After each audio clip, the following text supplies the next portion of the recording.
Good morning, and welcome to AT&T's first quarter 2025 earnings call. At this time, all participants are in a listen-only mode. Should you need assistance during the call, please press star then zero, and an operator will assist you offline. Following the presentation, the call will be open for questions. If you would like to ask a question, please press star then one, and you will be placed in the question queue. If you are in the question queue and would like to withdraw your question, you can do so by pressing star then two. And as a reminder, this conference is being recorded. I would now like to turn the conference call over to our host, Brett Feldman, Senior Vice President, Finance and Investor Relations.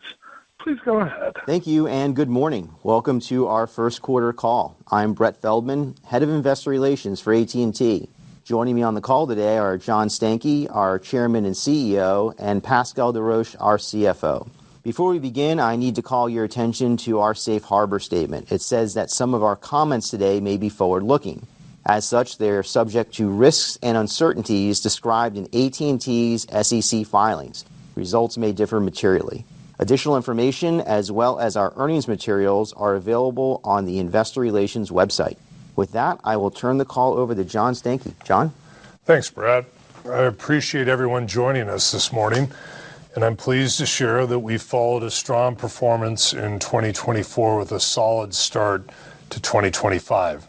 In the first quarter, we reported growth in consolidated service revenue and adjusted EBITDA, driven by strong postpaid phone and fiber net adds. We also grew adjusted EPS and free cash flow when excluding DirecTV, with both metrics performing consistent with the outlook we provided in March. Pascal will run you through the details of our first quarter results and outlook. So I'm going to use my time to cover two topics that are top of mind for our management team. First, I'll review the core operating principles driving our strategy. This includes how our differentiated position as the largest converged provider across 5G and fiber is fueling growth in high-value customer relationships. After that, I'll discuss why we expect to deliver on our 2025 financial guidance and commence our planned share repurchases during the second quarter, despite operating in a macro environment with diminished visibility. So let's start with the core operating principles that are enabling us to drive our long-term strategy forward. As always, we begin with a focus on the customer. This is why we launched the AT&T Guarantee, which is a promise to our customers that we'll provide them with connectivity they can depend on, the deals they want, and the service they deserved, guaranteed, or we'll make it right. AT&T is the first and only carrier that offers a guarantee for wireless and fiber networks to both consumers and small businesses. A key reason we can make this promise is because of the significant fiber expansion and network modernization investments we're making to be the best connectivity provider in America. A little over 3 years ago, we set a target of passing over 30 million total locations with our fiber network by the end of 2025. I'm proud to say that we expect to achieve that target before mid-year as we continue to ramp towards our objective of reaching 50 million plus total locations with fiber by 2029 through a combination of our organic build, Gigapower, and other commercial open access agreements. We're also making great progress at retiring our legacy copper network as we transition to modern 5G wireless and fiber technology, and we have an opportunity to move even faster following recent FCC orders. We appreciate Chairman Carr and the FCC for their leadership to advance the tech transition and update requirements to better reflect today's technology and competitive marketplace. Our customer-focused, investment-led business model has positioned AT&T as a trusted provider of critical connectivity services. As a result, we're well positioned to drive sustainable growth through a range of market and economic cycles. Our first quarter results present further evidence that our differentiated strategy is working. We came into the year with an expectation that the wireless industry would see further normalization in net adds and overall activity levels. So far, this has played out, and to no surprise, we have seen shifts in offers and promotions as the major providers compete for a moderating pool of new customers. Despite a slow January, we were able to fine-tune our offers and competed very well against this backdrop for the balance of the quarter. This was especially true within our fiber footprint, which is the largest and fastest growing in the U.S. As we have said before, where we have fiber, we win in fiber and 5G. This dynamic continues to drive growth, as shown by our increasing rate of converged customer penetration and significant wireless share gains within our fiber footprint. These trends continued and in some cases strengthened in the first quarter. For example, a significant portion of wireless gross adds that took our lead offers during the first quarter were with converged accounts. This is a key reason why we had more converged household gross adds within our fiber footprint during the first quarter compared to last year. As a result, our converged penetration continues to climb, with more than 4 in 10 AT&T fiber households also now subscribing to our mobility services. This is a key trend because accounts with both fiber and wireless services have lifetime values that are more than 15% greater than customers with standalone services. The message here is that the primary driver of our growth is our success at executing our fiber and 5G playbook, and that our increased investments in customer acquisition and retention are driving sustained growth in high-value customer relationships. The fundamentals of our business are very strong, and we continue to feel confident that our strategy and plans for 2025 are on track. However, all companies in the U.S. are now operating with less visibility as the administration pursues policies that are intended to facilitate its laudable goal of creating more equitable global trade and improved domestic manufacturing capabilities. Like others, we're closely monitoring this journey to rebalance global trade and its impact on the broader economy. The announced tariffs could potentially increase the cost of smartphones and other devices, as well as the cost of network and technical equipment. The magnitude of any increase will depend on a variety of factors, including how much of the tariffs our vendors pass on and the impact that the tariffs have on consumer and business demand. Based on the 90-day pause on reciprocal tariffs and our visibility into the supply chain, we believe we can manage the anticipated higher costs within the 2025 financial guidance we provided at the beginning of the year. Our expectations reflect our strong financial performance in the first quarter, the historical resilience of demand for our critical connectivity services across economic cycles, and our decision to reduce discretionary expenses and accelerate cost actions that we had planned for later in this year. That said, this environment remains fluid and will provide further updates based on the ultimate impacts of the reciprocal tariffs. The priorities we laid out at our 2024 Analyst and Investor Day have not changed, and we continue to operate our business to achieve the financial plan and capital returns we outlined in December. As we shared during that presentation, these long-term plans are based on an outlook that assumes a macroeconomic environment with low single-digit GDP growth and moderating inflation. If we ultimately face a lower growth environment over this period, we have the option to adjust our operating posture to prioritize cash flow. This gives us confidence in our ability to execute the expanded capital returns program announced at our Analyst and Investor Day. We plan on commencing share repurchases this quarter. We also continue to evaluate opportunities to deploy our financial flexibility towards strategic investments that complement our organic growth plan, additional capital returns, or further improvements to our balance sheet. So with that, I'll turn it over to Pascal. Pascal? Thank you, John, and good morning, everyone. Let's start by reviewing our first quarter financial summary on slide 5.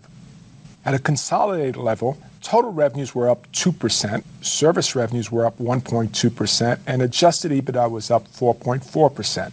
The primary driver of this solid performance was growth in our mobility and consumer wireline businesses, which continues to more than offset secular pressure on business wireline.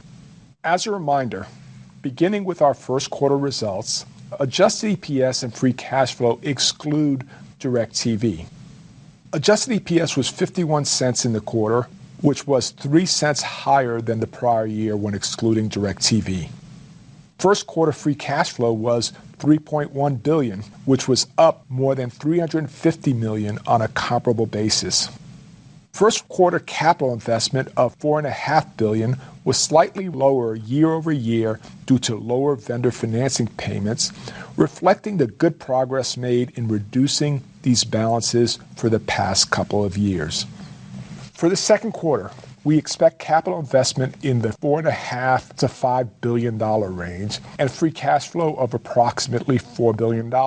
And we continue to expect full-year free cash flow of $16 billion plus. Now, let's look at the trends we're seeing in our mobility business on slide 6. Our mobility business delivered solid results to start the year, growing both revenues and EBITDA in a wireless market that remains both healthy and competitive. Total mobility revenues were up 4.7% year over year, with service revenues up 4.1%. Service revenue growth was primarily driven by strong customer growth, including 324,000 postpaid phone net adds, as well as continued postpaid phone ARPU growth. Postpaid phone gross adds increased by about 13% year over year, which more than offset a normalizing trend in churn. Postpaid phone churn of 0.83% was up 11 basis points from the first quarter last year. This increase was primarily driven by the normalization of customers reaching the end of their equipment promotional financing periods in the fourth quarter, which is a trend we highlighted on our prior call.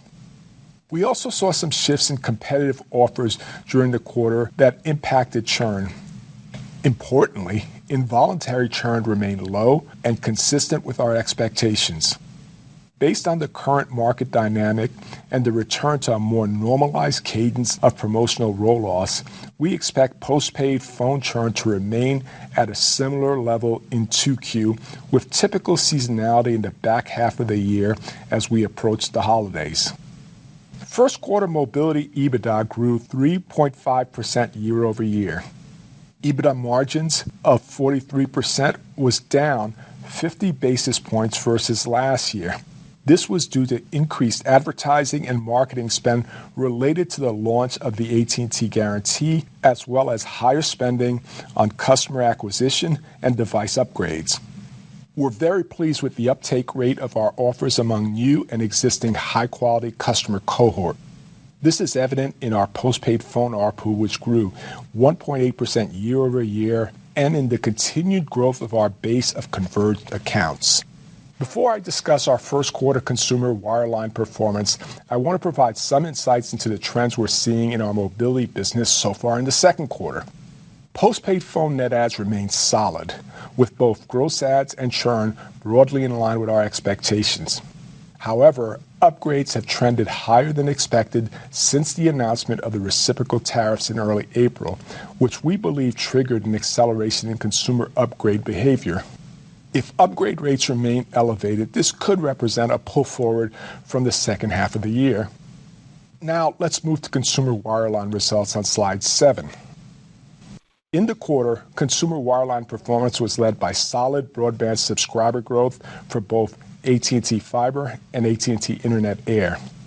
We delivered 261,000 AT&T Fiber net adds, up from 252,000 in the first quarter of last year.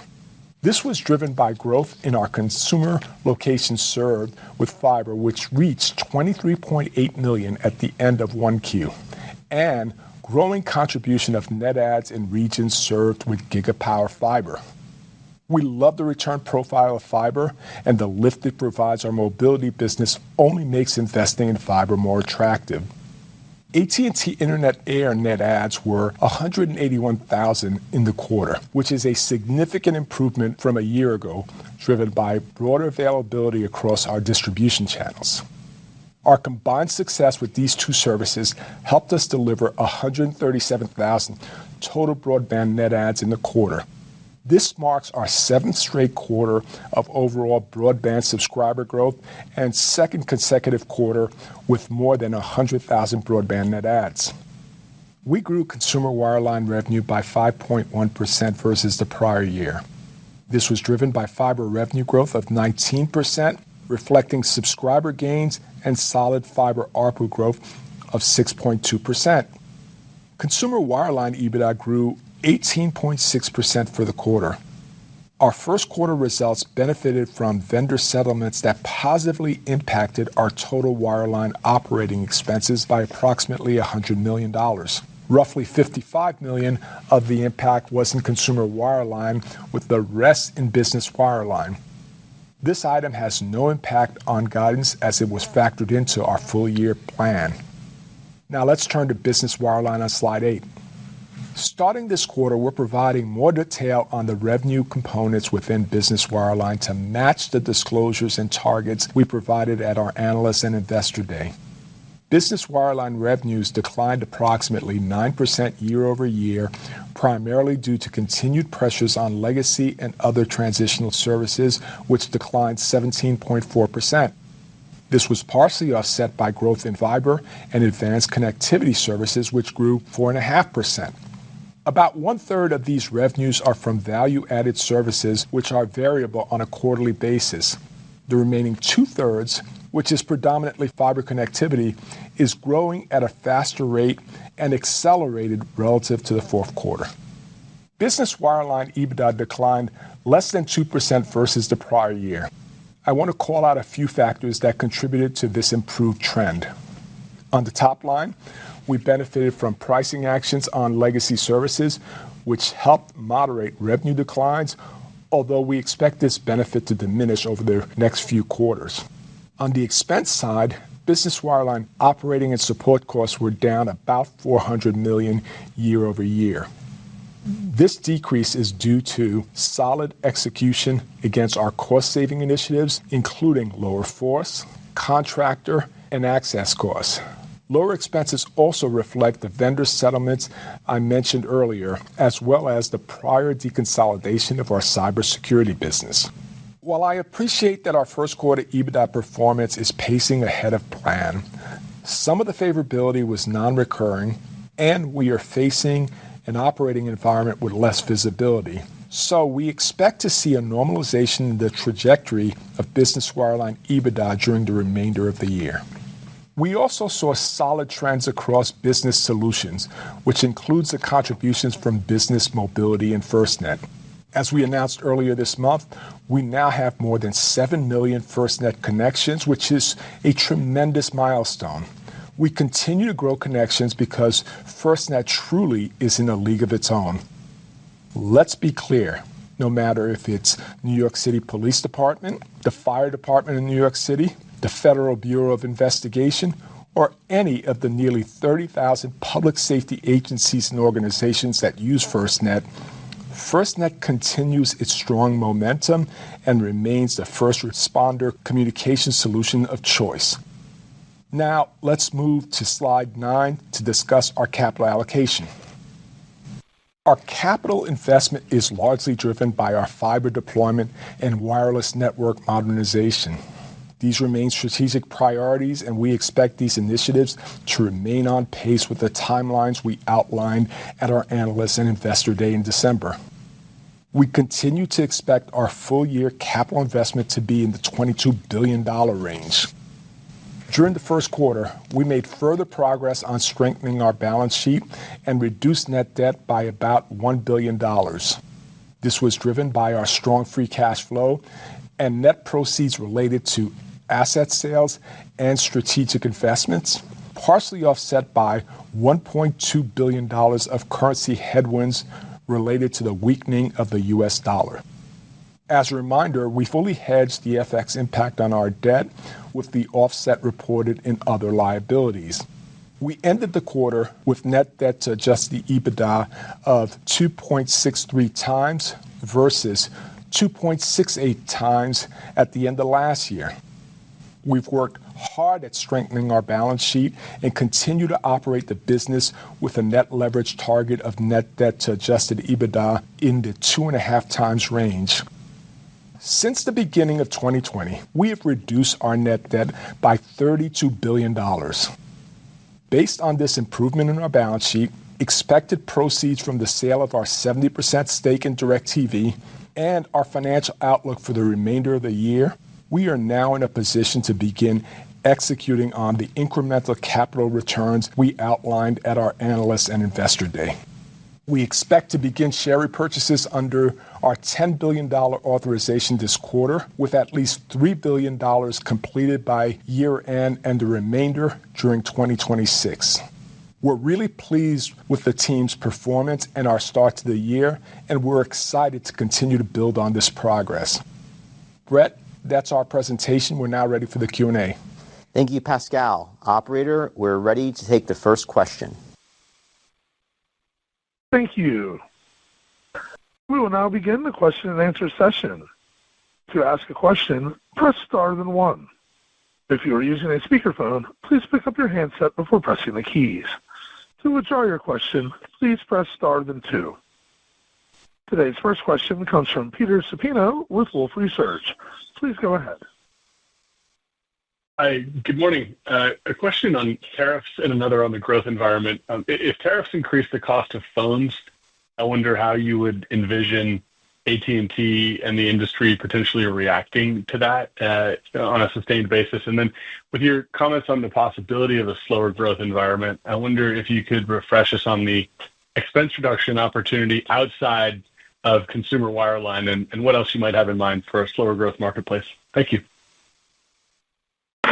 Good morning, Peter. So first of all, let's kind of start with our customer base and customers and what might happen or not happen in tariffs. As I said in my comments, visibility is not great around what the future holds. But if I think about the dynamics of handset costs, it's probably important for us to take a step back and realize we're dealing with SKU costs on handsets right now that are quite a bit more expensive than they were even 4 years ago or 3 years ago. And whenever those dynamics have occurred, we've come up with different solutions in the marketplace that ultimately allows the customer to manage through those things. Customers, of course, make choices from their point of view as to what they wish to do, like possibly extending life cycles of handsets. And we've done that within the context of our business model. Even though we've been seeing average cost of handsets increasing over time, as you know, we've done a nice job of improving the profitability and performance of this business. So if tariffs are the next driver of an increase in the unit cost of handsets, I imagine we're going to have to go through the exact same play, which is, first of all, understand what the customer needs and then make some adjustments to how we support them in that process. But that process is going to be taking that cost, as we've traditionally done, and largely moving it through to the end user and fitting it into the business model of ultimately what we can afford to derive the right level of returns in our business. And I think we've demonstrated over time that we've done that fairly effectively.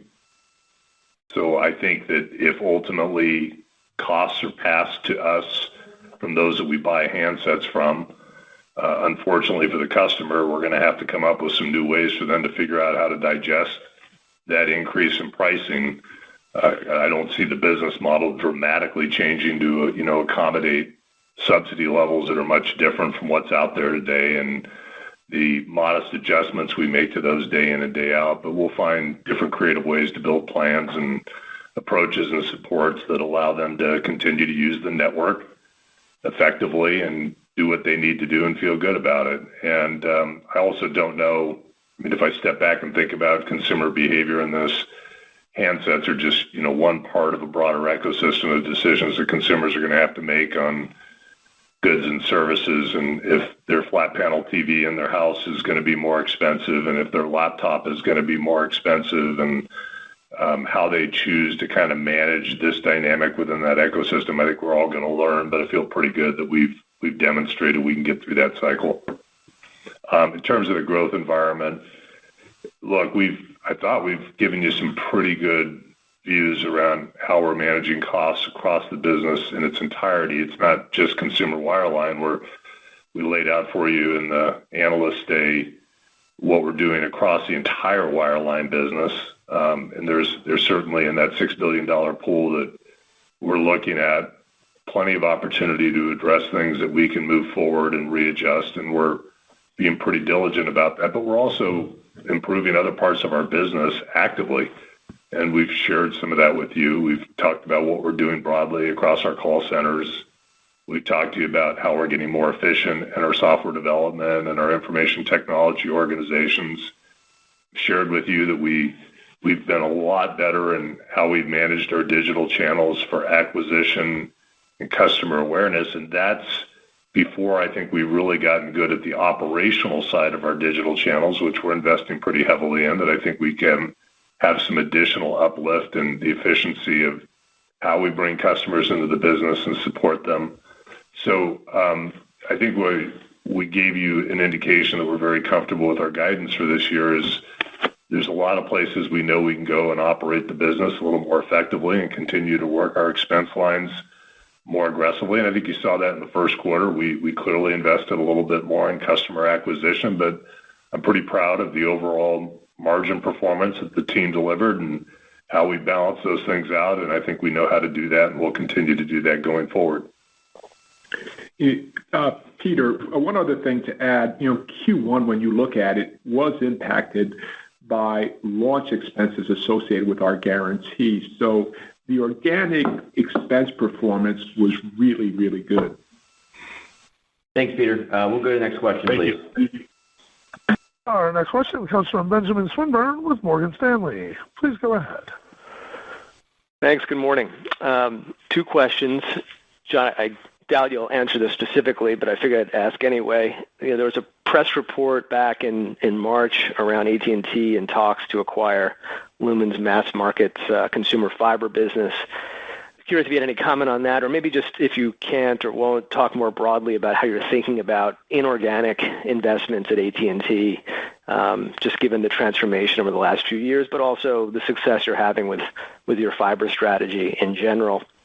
And then I was curious if you could talk a little bit more about the FCC's recent orders on kind of legacy infrastructure. It sounded like you thought maybe you could move quicker.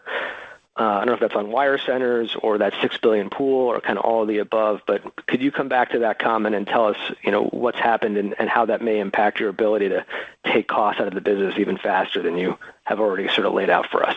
Thank you very much. Good morning, Ben. I'm not going to make any comments on rumors and speculation that you reference. What I can tell you is I'll repeat what I've said about inorganic activity in the business. Always keep my mind open to something that I think can improve value for the shareholder, that's clear and centered on what we have laid out as our key strategic thrusts in the business, and that's to be the best in connectivity. I've articulated that anything that allows me to accelerate what I believe is a reordering of assets for converged connectivity in the markets, it becomes a make-buy kind of analysis, which is I know what I can make it for, and I have plenty of opportunity to make more infrastructure investment in the business and across the nation. Demonstrated that we're pretty good at that, completing our recent commitments early, our cost per. We've been giving you a lot of insight into how effectively we've been doing that on our fiber build. I think you should take some satisfaction in what you see happening in the fixed wireless growth.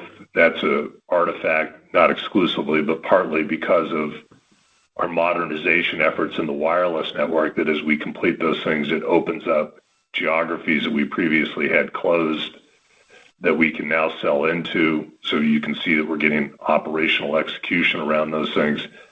And as long as I can, build opportunity and do it effectively, that's a good thing to do. And I think it's a sensible deployment of shareholder capital. If something were to come up inorganically that looked like it rivaled those types of business cases or looked similar to that or gave me, a way to accelerate that where the market power of accelerating it did something good, of course I'd be open to it. Mm-hmm. And as I've said earlier, I continue to be looking for opportunities in the business to find those nice tack-ons, bolt-ons, add-ons to our connectivity business that are a little less capital intensive, that might be that next thing that we can interest our customers in and making an incremental purchase decision from us that is complementary to connectivity and how they use our core services. And I don't know if and when something like that will pop around, but certainly if it does, I would spend a lot of time understanding whether or not we can build some organic value for the shareholder as a result of it. On the FCC orders, here's what I would tell you right now. I think we're in a great place. We talked a little bit about this in December when we had you all together, and I think I characterized it at the time that we've been working on this for a number of years and that there had been a lot of pick and shovel work to get to this time, and a lot of which we weren't necessarily exposing you to or talking about. But to get to the moment we talked about in December took years of work at the state level, took a lot of work internally about reordering data and structuring organizations differently to get focused on things, to get the work set up properly. And I felt like we had it all in a pretty decent package. And I used the characterization in December, and I said it felt like we were about ready to move from maybe an environment where there was a bit of regulatory headwinds or a little reticence to change to one with regulatory tailwinds. Yeah. And that ended up being true. And I think this FCC, since it seated, 90 days-ish ago, has already moved to take out some procedural steps on the applications that we had pending to begin doing the things in wire centers that we articulated to you in December we needed to do to pull those costs out. And I think we're sitting at somewhere along the lines right now, about 25% of our wire centers where we have what I would call fairly clean sailing to act on all the plans that we told you we needed to do to sunset. And we have more applications now pending, and we're actively working with the FCC about how to do that more effectively. I would tell you right now, my bias internally as I talk with our folks is I think we now are focused on the effectiveness of our execution and less on the effectiveness of our operational execution and less on the effectiveness of the execution of our legal and regulatory affairs organization. Right. And I'm going to say that deliberately because internally I know there'll be a couple of departments that will be running down the hallways cheering and skipping and saying that they're not on the critical path anymore. And that's the way I feel. And I feel that we are now at a point where our operating groups need to go get the work done. And there's plenty of runway in front of them to do that. And they are doing that and beginning to step up on that. And that's how the management team is focused. We still have regulatory steps to get through, but I'm not worried about those becoming inhibitors for us to achieve the guidance that we put in front of you back in December. Thanks a lot. Thanks, Ben. We'll go to the next question. And our next question comes from John Hodulik with UBS. Please go ahead.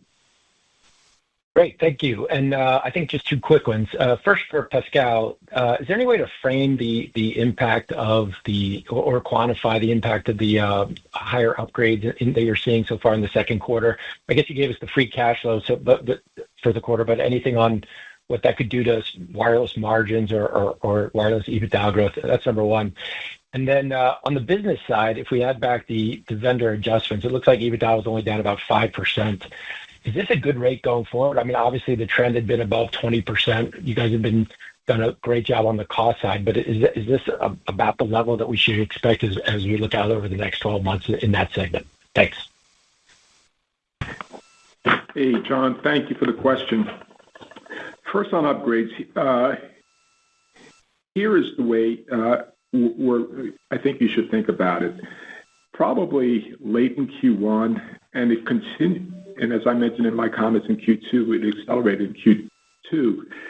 We saw an acceleration of upgrades. We think some of this may be a pull forward in anticipation of the tariffs. So in terms of Q2, I would expect elevated levels of upgrades. I mean, you see Q1 as should be as a benchmark. I think, thinking about it in the context of at least around the same levels. And so as you make your way through the balance of the year, of course, we're always impacted by the normal seasonality that you get with upgrades being more heavily weighted towards the second half of the year. But I think that's a good way to think about our upgrade. And, remains to be seen how much of this was a pull forward from the second half. In terms of business wireline performance, I would start and say we're really pleased with the execution of the team. There's a new leadership team in place there, and they've come in, and I think they've gotten the organization focused on driving growth in connectivity revenues, and we're pleased with how that is going. But importantly, they've taken some steps to really rationalize some of the cost base, recognizing that they still have a pretty meaningful base of legacy revenues. I think this quarter you benefited from price increases on legacy plans. Those price increases typically come with higher churn as you make your way through subsequent quarters. So I think as you think about the balance of the year, we do expect some of the trends to moderate and that we will see a pickup in legacy revenue declines as you make your way through. Also, this quarter we benefited from the settlement I mentioned in my commentary. That was, think about that as around $45 million. So we're really pleased, but I think it's too early to really change our outlook for that segment. All right, thanks, John. We'll go to the next question, please. Thank you. And our next question comes from Michael Rollins at Citi. Please go ahead. Thanks and good morning.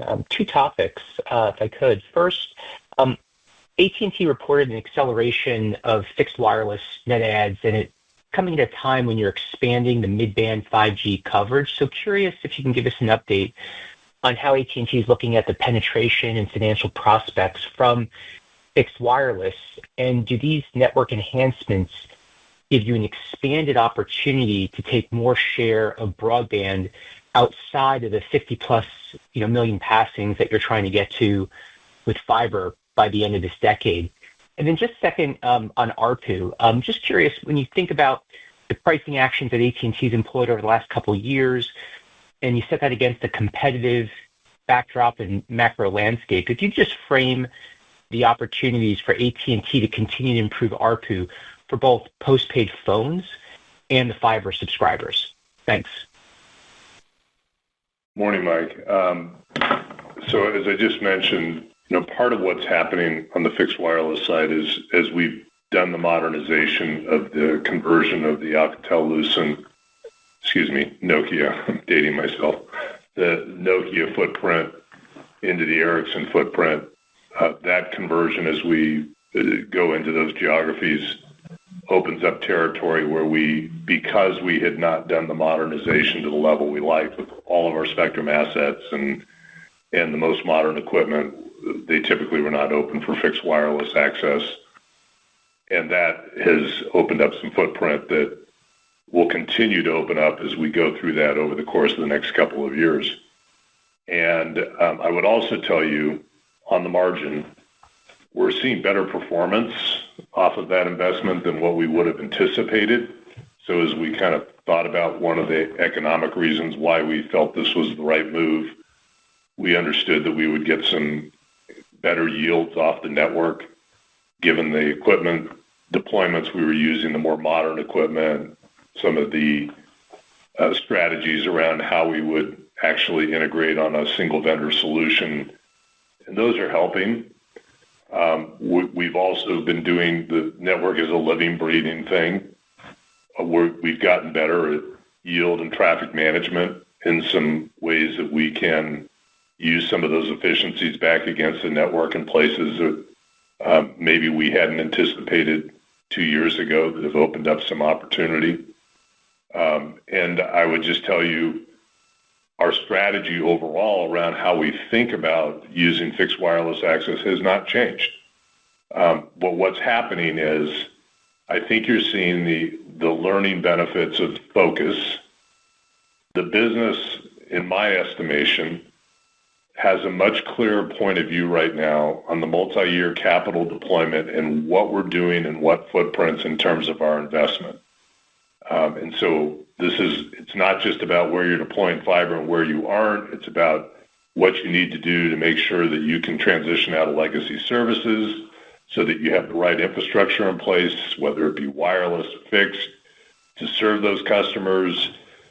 I think that clarity and the repeatability of that month in and month out is allowing all the organizations that are necessary to serve customers and sell product to get a lot better at what they're doing.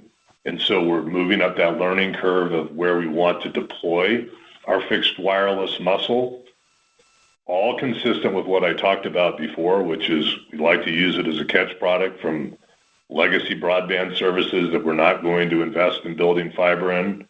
We like to use it as a holding product when we know we're going to be building fiber within a period of time, but we can provide a better solution or some market penetration on a converged basis until that fiber gets there.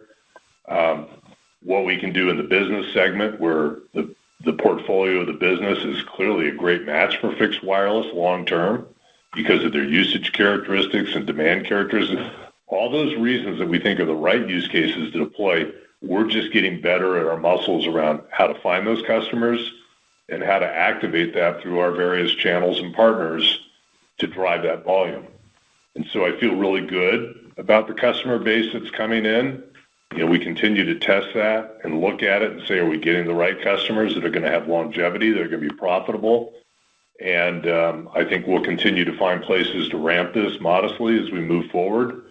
But nothing's really changed in our point of view other than we're getting better at all aspects of how we run our business, yields on the wireless network, efficiency, lining up markets to distribution channels, coming up with the right offers that we can make accretive over the long haul. And I think that just means we're going to get better over time. On the ARPU side, look, I'm sorry to sound like a broken record. We're going to continue to do what we've done pretty consistently over the last 5 years, which is we're going to find opportunities in our customer base where we think utility and value has improved tremendously. And because of the performance of the products and how customers are using them, allow us to have opportunities to possibly adjust what that means for pricing.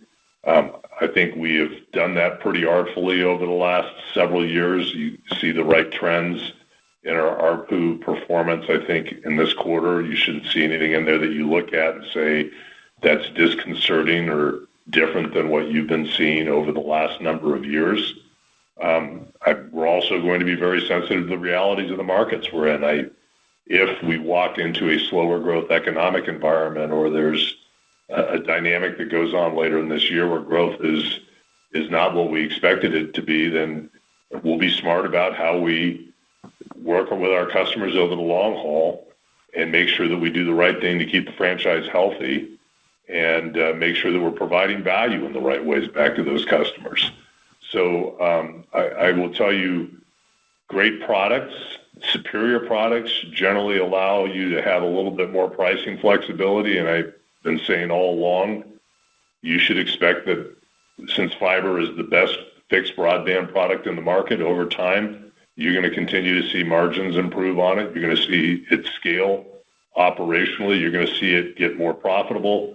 And you are seeing that. And I don't think we're at the end of that runway of that dynamic continuing to materialize. All right, thanks for the questions, Mike. We're going to go to the next one, operator. Absolutely. Our next question comes from Brian Kraft at Deutsche Bank. Please go ahead. Thanks. Good morning. Just regarding Pascal's churn comments, I wanted to follow up there. I think you said, Pascal, that 2Q would be similar to 1Q, and then second half would be characterized by typical seasonality. I assume that means we should look at the historical sequential step-ups in the back half of the year off of 2Q and estimated churn. Is that the right way to think about And also in general, how much of the higher churn is a function of, would you say, contract roll-offs picking up versus increased competitive intensity? And then lastly, I was wondering if you would just comment on your outlook for gross ad performance. Would you expect this momentum in year-over-year gross ads to continue? And lastly, if upgrades are being pulled forward due to tariff concerns, do you think switching between carriers is also being pulled forward? It seems like both yourselves and Verizon yesterday are talking about pretty strong gross ad performance currently. Thanks. Hey, Brian, thank you for the question. Remember, coming into the year, we said that we would have a higher level of contract roll-offs this year. And we also said that we would expect the overall industry growth to be lower than it has been. Those two factors were baked into our expectations that this year we would have higher churn than we saw last year. I think as a good rule of thumb, 2023 was probably a year where we had similar levels of contract roll-offs that we're seeing in 2025. And so I think that's a good benchmark for thinking about how this is playing out in 2025. And as I would expect, as you look at sequential performance in churn for the back half of for Q2 in the back half of the year, I would tell you 2023 is probably a good proxy to use as your benchmark. In terms of gross ads, what I can tell you is what we've seen so far in the second quarter.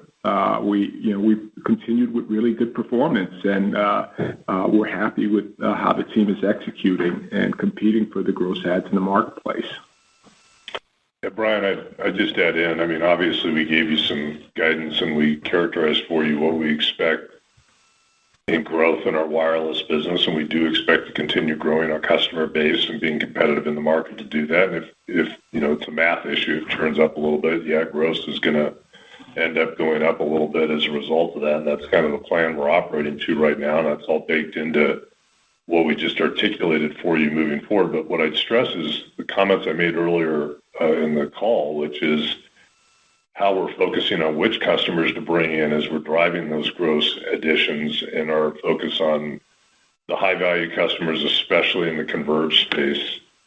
And when LTVs are going up because you consolidate customers, and we just gave you an indication that that's the case, then you obviously maybe invest a little bit differently as a result of that. And what I think we're doing, I'm very comfortable with relative to the customers I see coming in and our ability to put incremental products and services on them that have durability and longevity, and whether that's a fiber customer that we're adding wireless onto, or the other way around, or it's a newly consolidated fixed wireless access customer that has good runway because of the profile of the network in that area that ultimately consolidates wireless lines. I'm willing to invest in those in the right way because of that increased lifetime value. And I think we're doing a good job of making that happen, and I'm very comfortable running that play moving forward through the balance of this year. Thanks for the questions, Brian. Thank you. All right, we'll go to the next question, operator. The next question comes from Sebastiano Petti with J.P. Morgan. Please go ahead. Hi, thank you for taking the question. Just wanted to maybe, I guess, kind of wrap in, Brian as well as John and Mike's question. Just help us think about, I guess, the comfort or the confidence in getting to the higher end of the mobility service revenue. I guess more particularly the EBITDA guidance of the higher end of 3 to 4. Just what underlies or underscores that confidence from the management team, just kind of given the higher activity that we're seeing here, obviously cost opportunities, but just if you could double click on that a little bit. And then John, going back to perhaps what you talked about of, the longer term plans were based on low single digit GDP, moderating inflation, and the management team's ability to adjust your operating posture to prioritize free cash flow.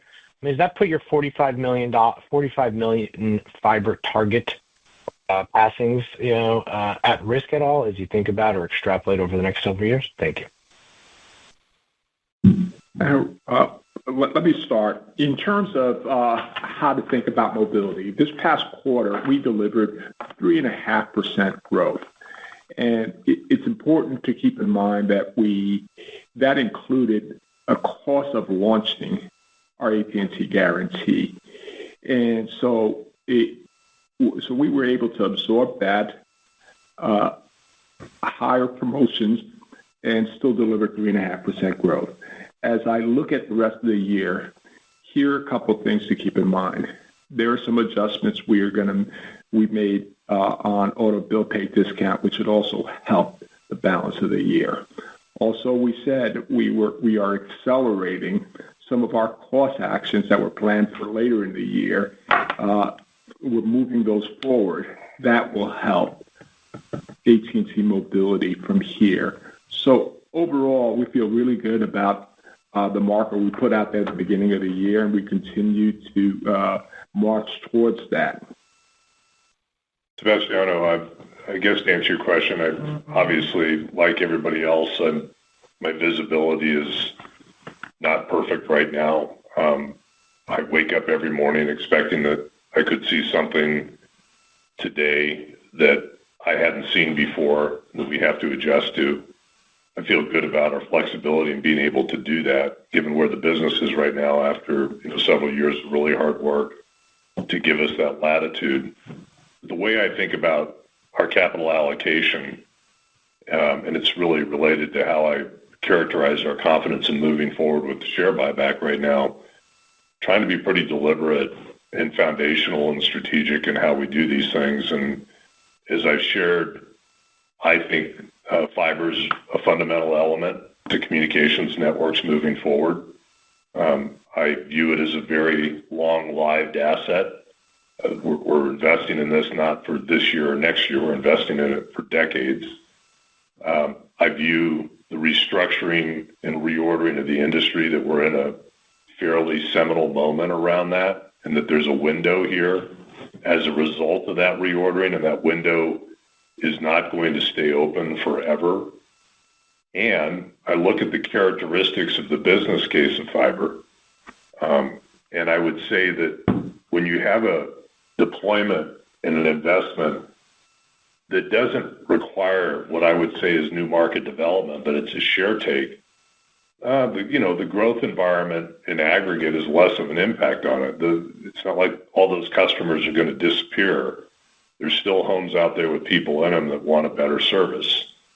And so historically, my bias is when you get into these economic cycles, you use your balance sheet and your strength to continue to press your bets that are the right long-term bets that are going to help you be in a better position structurally. And as I think about our investments in fiber, I have a lot of reasons to think about that's an important structural long-term bet that we want to make sure we continue to push ahead on. Our supply chain's in pretty good shape on that front. We've talked about this several times. We have longer-term contracts with our suppliers. There's been a lot of work to reshore and manufacture in the United States key elements of it. And the most important element of building fiber is services. It's people power.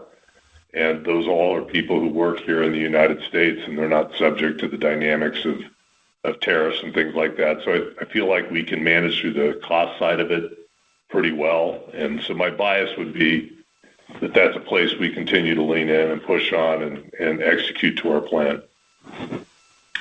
Thanks for the question, Sebastiano. We'll go to the next question, please. Thank you. And our next question today comes from Jim Snyder at Goldman Sachs. Please go ahead. Good morning. Thanks for taking my questions, too, if I may.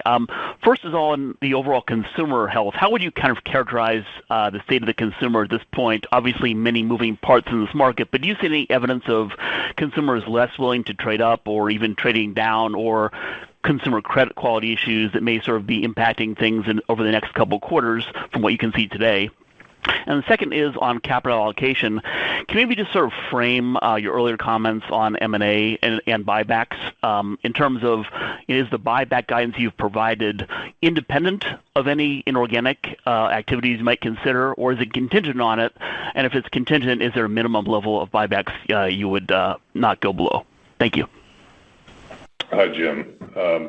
So I think the short answer to your question is I'm not seeing anything right now in a change in any dynamics of consumer behavior that I would say is out of pattern or out of trend of the business, with maybe a couple things on the margin. One is I think the prepay market is a little bit slower than it had been. I think that's probably an artifact of some degree of immigration.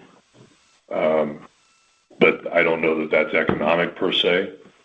I'm not concerned about it. It's what we had expected and have been sharing with you, that I would have expected that dynamic to evolve as the policies of the United States changed around it. And, I think what Pascal shared with you earlier, which is maybe there's some behavior in the market right now where some people are trying to get ahead of perceptions of what might happen to unit costs on things that are important to them, and pre-buying as a result of that. And we'll see if that is in fact the case. Our sense is that there's a little bit of that going on, and how that sustains itself over what period of time and when does that shift, I don't know.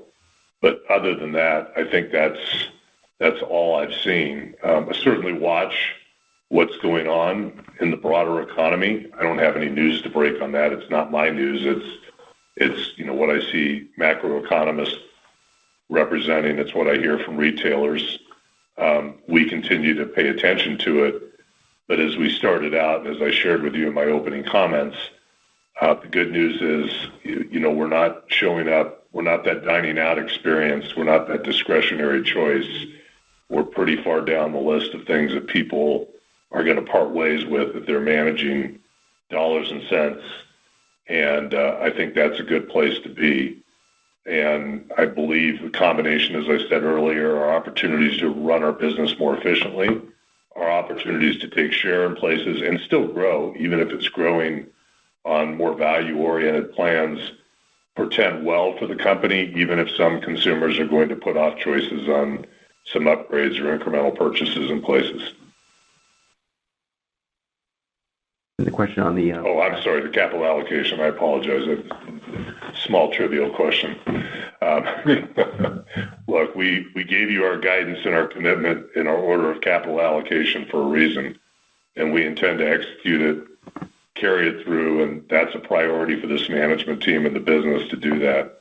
I can't see everything in the future. I don't know that something doesn't come up, but we're starting down this path. Our confidence in our share buyback is indicative of the fact that we're starting it early, that we're doing it at a time where I think some would say that visibility isn't as great right now as it was 6 months ago, because we believe strongly in it. We think it's the right thing to do, and I'm committed to executing and carrying it forward.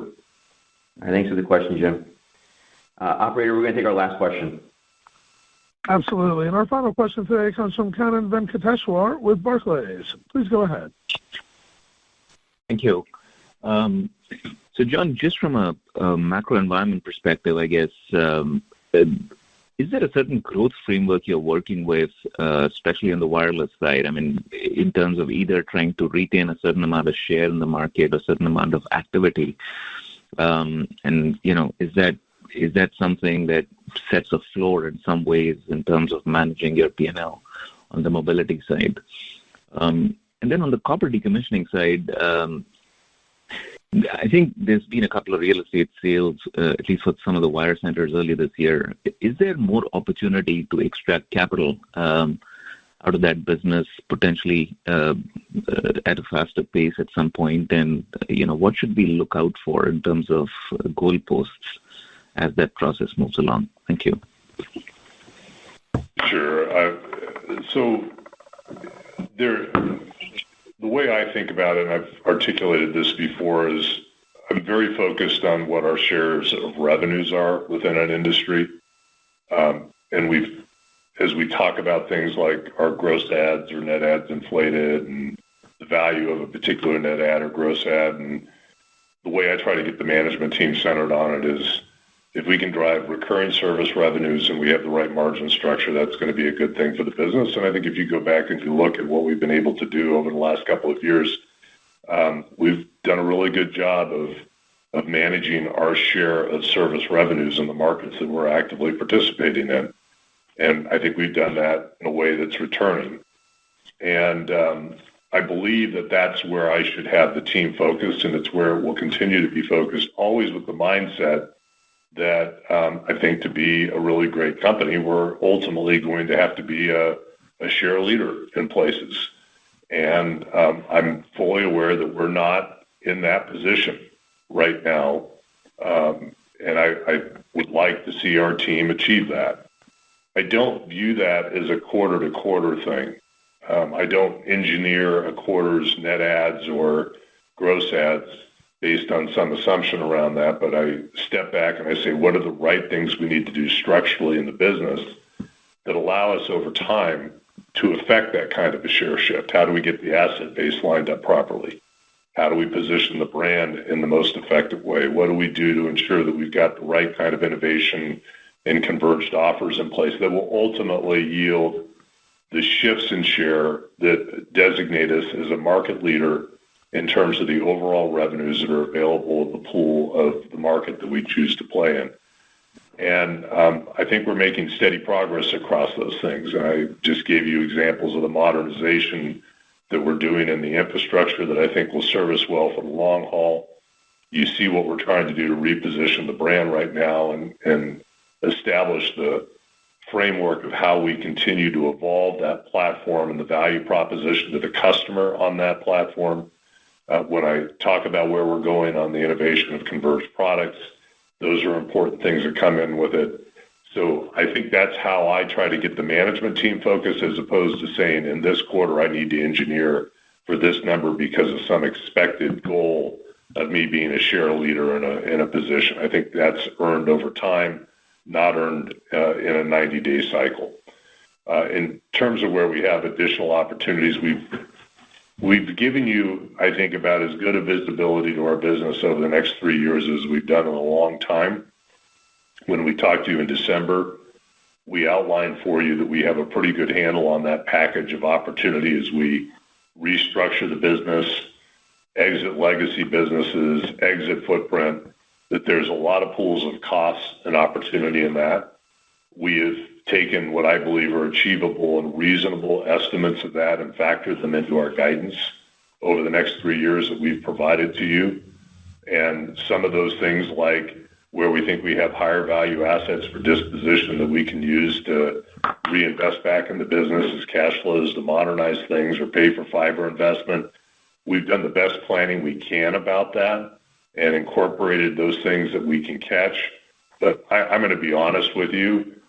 When you're disassembling infrastructure that's been built over 100 years, sometimes you're going to miss something. Sometimes there's going to be an opportunity that presents itself that you didn't expect. I mean, maybe we were wrong in our estimates of what copper might sell for in the market when it's reclaimed, and it sells higher than we expect, and there's incremental money that comes from it. But we've done our best of kind of giving you our point of view of what we think all those things in the mix master, including property dispositions and things that we can work through, are going to yield back to the shareholder base. And I'm not in a position to kind of tell you that I think that there's a remarkable upside or downside you should bet on at this juncture.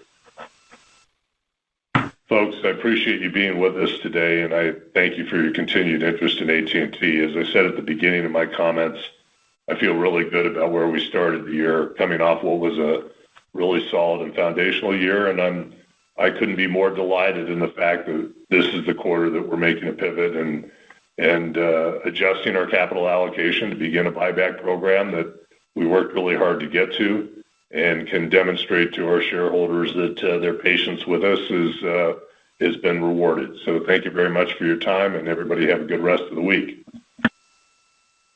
Thank you. This concludes today's conference call. We thank you all for attending today's presentation.